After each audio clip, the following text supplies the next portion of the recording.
Welcome to this edition of Labor Vision. I'm Bob Delaney, Executive Director of the Institute for Labor Studies and Research.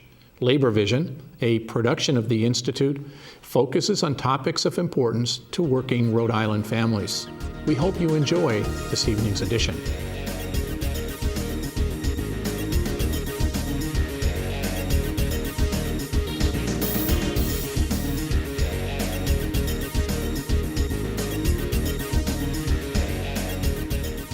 Joining us for this segment of Labor Vision. My name is James Parisi. I'm a field representative with the Rhode Island Federation of Teachers and Health Professionals, and I'm your host this evening.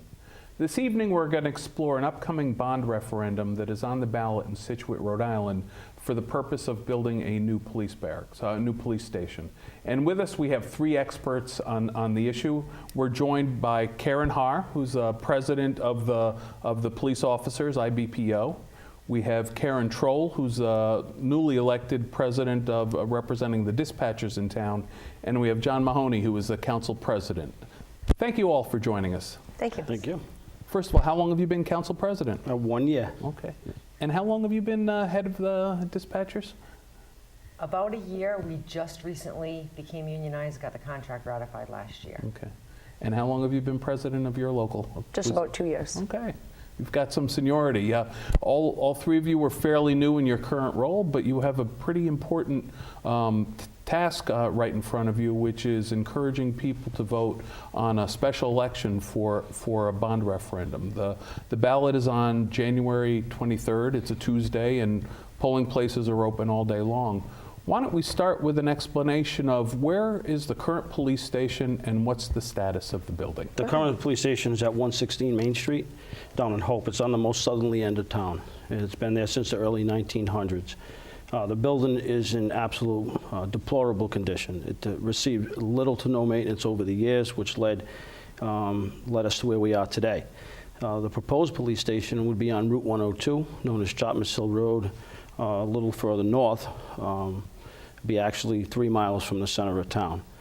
It'd be approximately 8,000 square foot facility with 2 sally ports and all the room and space needed to conduct police work accordingly. Yeah.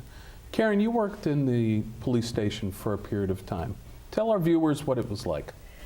I've been there for a little over 29 years, and I've held a lot of different job titles there. I started off as a dispatcher. I did part-time as a prosecution clerk, taking care of evidence, which put me down in the basement an awful lot of the time. I was the chief secretary, and now I'm back out in dispatch. Over the years, as I was working down in the basement, it was awful. There was mold everywhere. One of the chimneys was crumbling. And at one point, we actually had a mud flood. The whole basement just flooded with mud. And they got that cleaned out as best they could, but I'm sure it left some of the residual effects of what we're dealing with now. It wasn't until they started looking at expanding the police station or looking at a new police station, they did a feasibility study, and that's when they did all this testing, and they found just how unhealthy the air was, just how unhealthy the building was, just how unsafe the building was. Are you working in that building now? No. Luckily, when everything came to light, our union representative wrote a letter to the town. The town then reacted, and they worked rather quickly for what they had to do. They put a trailer in the parking lot of the police station and moved all of the equipment out into the trailer, and that's where we're working from now. It's not an ideal situation, but it gets us out of that building. Yeah. And what about the police officers? How much time do you spend at the station, and why is having a new facility important for officers? Well, it's an antiquated building. You know, we are very mobile with our computers and our vehicles. I've only been there just about 10 years. I didn't really go in the basement or the attic too much, but the main level was where we would, operate out of. And obviously the safety and health and well-being of, my officers is the primary concern. And, hopefully with the January 23rd vote, everybody does the right thing. So the council had to approve this measure being put on the ballot? Yeah, yes, sir, we did. We approved $65,000 to actually transition from, like Karen Scholl said, move the dispatch from the building into a trailer in the parking lot to reroute IT service to communications and so on, so they can maintain. We have police, fire, and rescue out of our dispatch here in town. So that was one trail, and the second one would be at the Potterville Police Station, Potterville Fire Department. We have our administrative trails there. We have a double wide, and we're using some of the fire station for administrative. So the town is renting those trailers as this process goes forward? Yes, sir, they are. But it's, I just want to build off Karen a little bit, if you don't mind. The importance of expediting this build out and the importance of this vote passing. For example, now we're relying on, or they are relying on mutual aid for our prisoners, and among many other things. And we often run with the minimum manning. Why don't you explain to our viewers what mutual aid is? Mutual aid would be we would use Forster, Gloucester, Coventry PD, West Warwick State Police, Intake Service Center, wherever we could at the time as mutual aid to help us log or house our prisoners or detainees. So with that said, the temporary facility has no cell block. We have a bench that they would cuff the detainees to process them. And again, minimum manning. So if we're one call for service away from a delayed response or having to use mutual aid where a delayed response could take place. For example, if they're in processing a domestic or a disturbance or a DWI, and we have a house party where multiple cars are needed, or as many as we can't leave a prisoner that's not in a cell block that's cuffed to a bench. So we have to rely on that mutual aid, and the response time for the community is greatly reduced. So it's important that this bond is passed on January 23rd. How long have you not had a cell block in the town of Scituate? We moved into Potterville sometime in December, so roughly in about about a month now. Yeah, it just seems like a very unsafe situation It is for very the community. unsafe, right? We have to have an officer stand by with the prisoner, and like Mr. Mahoney was saying, that mutual aid, or minimum manning is 2 officers on the road, and that mutual aid comes in handy if we need it to ensure the officer's safety. Yeah. So now that some of the staff have been deployed to these trailers, who's in the building right now? Nobody. Okay. Yes, that once we discovered the actual condition, or we had information that the building was in the condition it was, we hired independent consultants, environmental consultants, to come in and test the facility and put their professional opinions and testing, the findings of their testing on paper. Once that was complete, as Karen and both Karens had mentioned, that they moved into the trailers. We had the building official, Benny Nasenzi, who takes care of Johnson, North Providence, and now Scituate, come in and do his walkthrough, and he just shut the doors. He condemned the building. So if the bond doesn't go through, that problem remains about having an uninhabitable building serving as your police station. That's in town. correct, sir. Okay. So tell our viewers a little bit about what the new police station would be like. Where it would be located, on what land, and does the $1.7 million in this bond, cover all the costs? Yeah, you want me to run with that? Go ahead. Oh, yes, the new proposed location, we set up a committee. The council set up a committee to assess the feasibility of a new police station, and that would be to build off what's there or a new building altogether. Chapman's Hill, 102, town owns the property.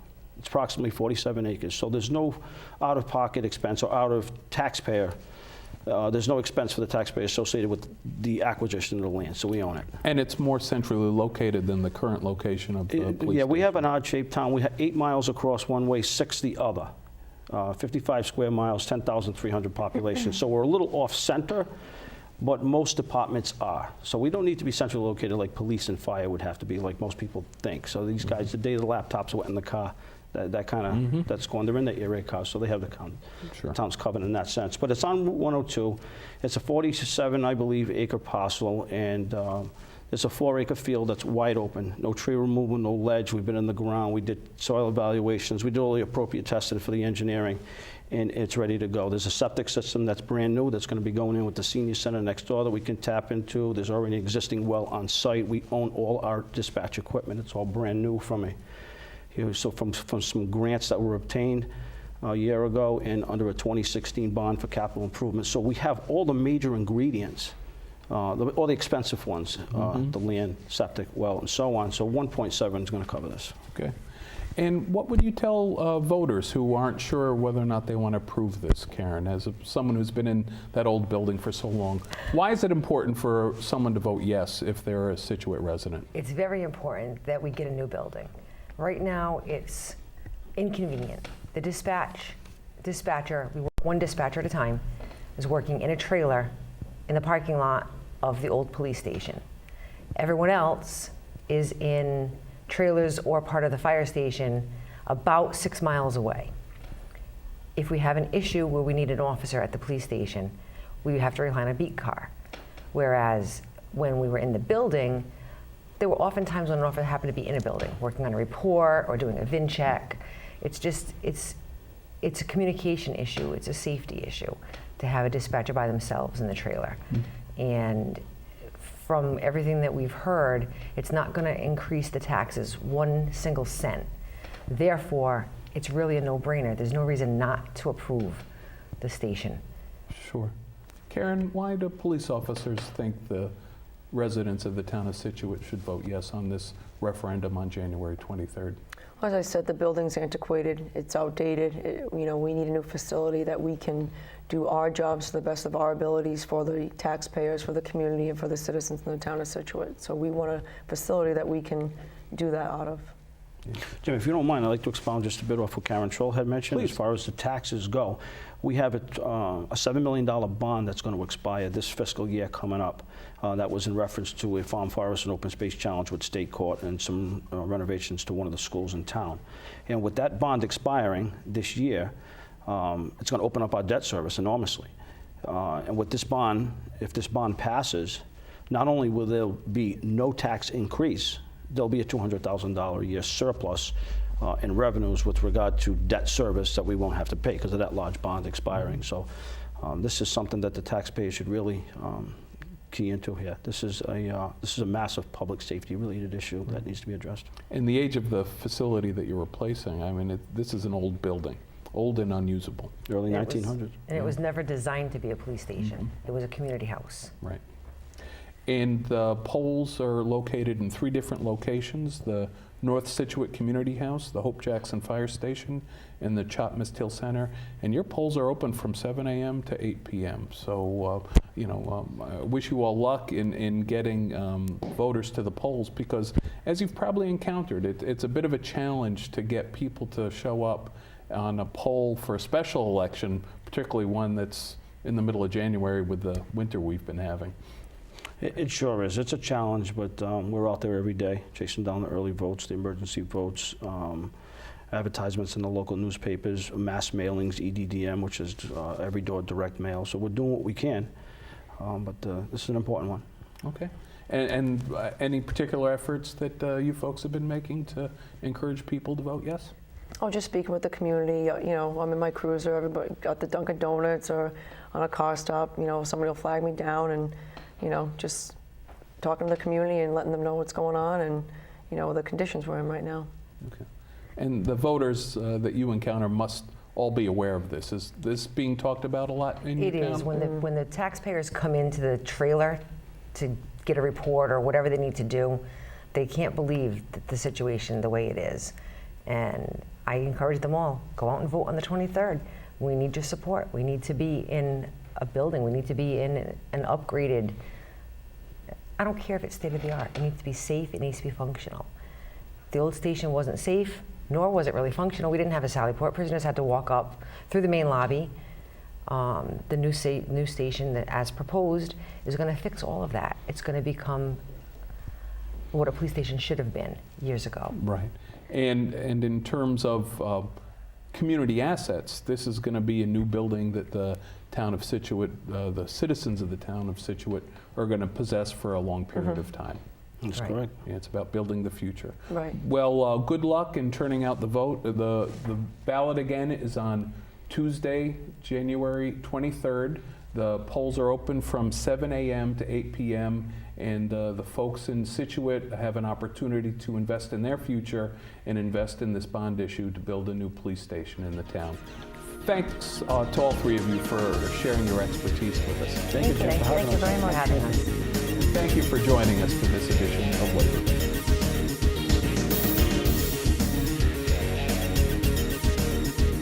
Good evening and welcome to this edition of Labor Vision. I'm Jim Riley. I'll be your host this evening. The Institute for Labor Studies and Research has been producing specialty, customized educational and training programs for Rhode Island workers and labor union members for over 35 years. In this Labor Vision program, we will highlight the Institute's signature Leadership for a Future program. Our guests for this program are Andrea James Gomez, Leadership for a Future program facilitator, and Andrew Arsenault, 2017 Leadership for a Future graduate. We are really pleased to have you both on the program today, and we miss you at the Institute, but we're happy that you're coming back to be the facilitator for the 2018 class. And Andrew, you have a very compelling story today. We're delighted to have you here. Not only your life before Leadership for a Future, but the program itself, and how you've moved forward utilizing the skills that you learned on the program. So, Andrea, tell us about Leadership for a Future. Sure. So this is a very exciting program. It's a leadership development program for religious, labor, and community leaders. So for those people that are either already established leaders or newly emerging leaders, we all have to polish those skills. What makes us stand apart is the fact that we really focus on community organizing and social justice. A lot of people are talking about leadership. We've talked about leadership for a long time.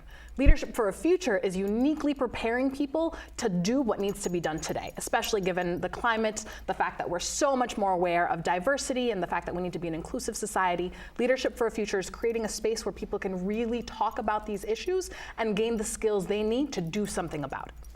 So how does the program actually work? Sure, so it runs from February through May. There's about 10 sessions that are on Monday evenings from 4:30 to 8:30. And yes, we feed you. You're aware, you know the food is very good food. I love the program, mostly for the program itself, but also for the food. I always stay late that day. Yeah, you build community sharing a meal, breaking bread with people. Absolutely. So we start that way. And then we have the opportunity to dive into some really amazing speakers. We have access to amazing people across Rhode Island, leaders who know their stuff, experts on policy, experts on the way government works, lobbying. And our participants, Andrew himself, were able to really hear from all of these participants and learn about that. So it goes dinner, speaker, and then we also do some work on our community action projects. But before we talk too much about that, I would love for Andrew to share a little bit about any of the speakers that stick out for him. It was excellent meeting these people and learning from them. One of the ones that I remember was helping me prepare possibly public speaking, was Pat Crowley. Yeah, it helped a lot. I'm not always comfortable speaking in public, so that was good to learn some of those things. Yeah. What are some of the other interesting and favorite programs? I know that the program starts out where you actually go and you have a get-together with everybody, kind of get to know each other a little bit. Tell us about that. Yes, Andrew, tell us about the overnight retreat. The overnight retreat was definitely scary at first, but the things that I took from there helped me look forward to the weekly meetings afterwards. I probably stepped into an uncomfortable zone, a danger zone maybe, or a risk zone that made me more able to learn what was being taught at the retreat. You get to know the people around you too, in a way that you maybe wouldn't get to know these people. So it made it easier to open up to them in the future. Mm-hmm. I understand that first, not long into the retreat, you weren't sure if this was right for you. No, I didn't think that it was going to work. I was contemplating leaving. Yeah. I was definitely on the fence. I am very glad that I stuck it out, though. I learned a lot. Yeah, and I believe you were the guest speaker at our annual dinner. I was. Maybe it was because I learned maybe I had the biggest transformation. Yeah. Maybe that's what it is. I'm not sure. But Interesting that you were considering pulling out of the program. Yeah. And not only did you stay in, but you really learned an awful lot. And it's not an easy thing to do, to stand up in front of about 400 or 500 people at our annual dinner and make a speech. And you really hit it out of the park. Great job. all right, thank you very much. It was nerve-wracking, but I enjoyed it. Yeah. I want to highlight the fact that Andrew also, like he mentioned, he was ready to leave at one point, and I think that's something that's important to talk about with Leadership for a Future, because it's not meant to make you comfortable. Social justice issues, community organizing, it's not comfortable. It feels icky. Like, we even had an interesting little We did. face-to-face at that retreat, because it's hard, right? We're talking about facing privilege, really understanding systems of oppression, things that we're like fish in water, right? We don't notice, and now we're forcing ourselves to notice. So the first few sessions are incredibly difficult, and I think that's one of the reasons that it's so rewarding, because at the very end, you know where you started. You know how you felt about these people at the very beginning, and you've really seen your own opinions evolve over these 10 weeks.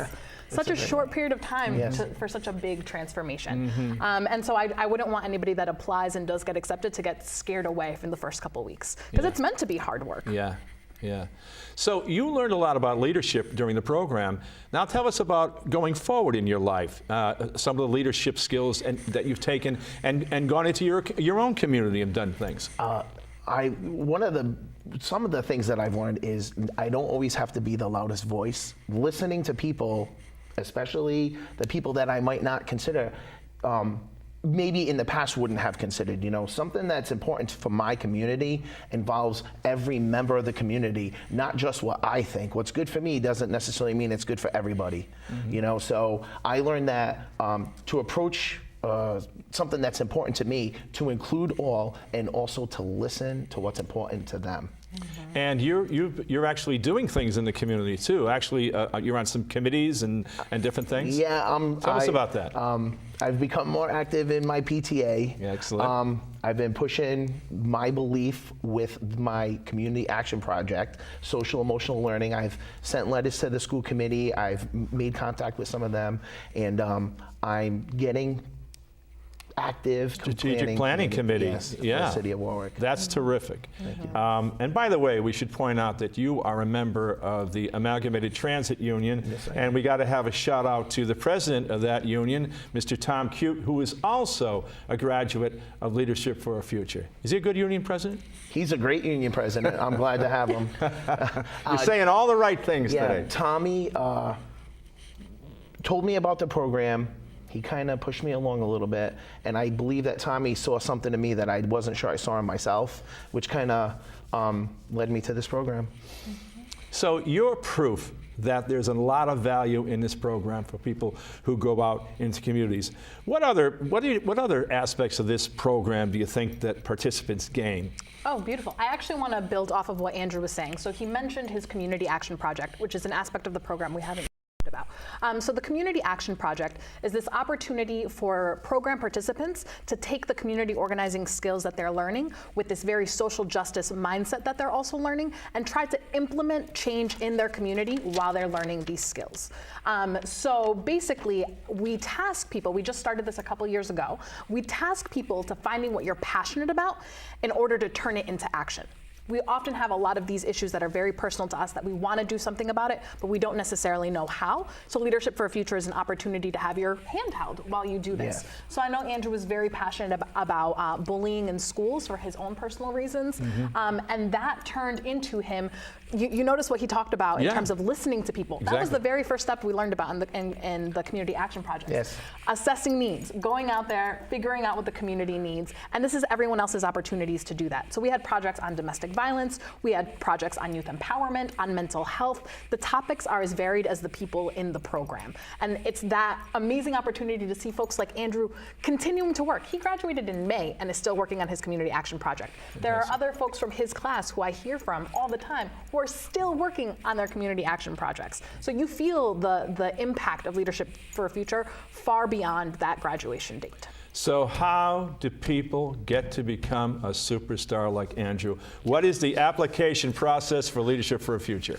It's actually very simple. You can go online. There's going to be a link on the Institute website.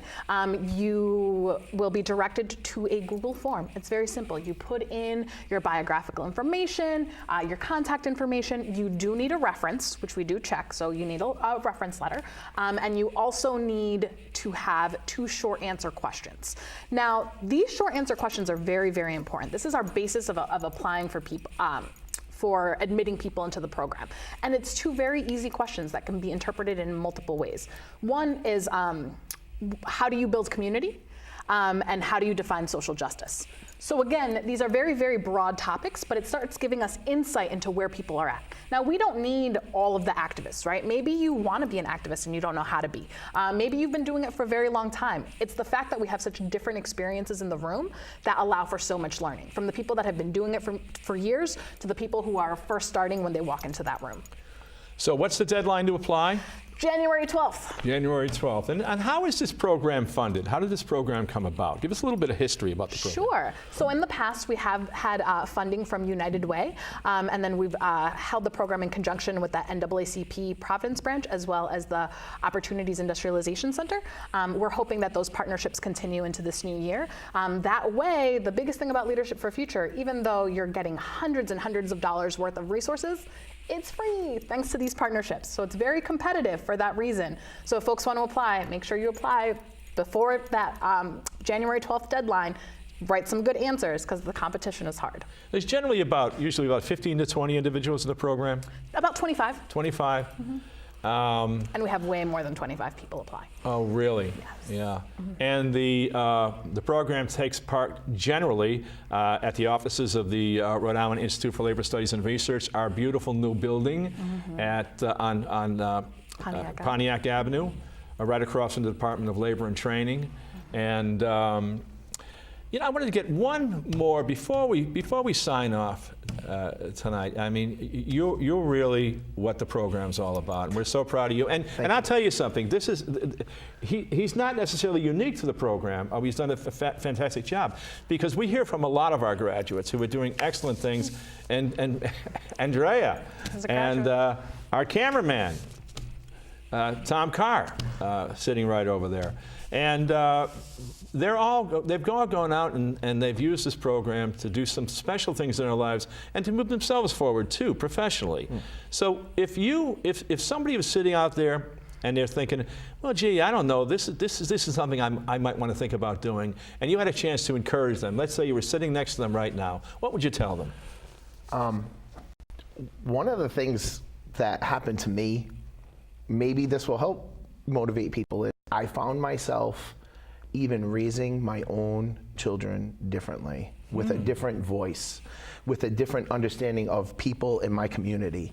You know, maybe you talk to somebody that you disagree with. Maybe instead of, you know, having that wall up, I think for no other reason other than just to be a better person or a more understanding person, and maybe even passing that along to one other person. If everybody can do something like that and be more understanding, I think, you know, we could make significant change.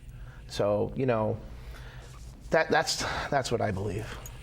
Great job. Thank you. Andrew, Andrea, thank you so much for coming. I think this has been a really terrific show, and we'll see you next time on Labor Vision.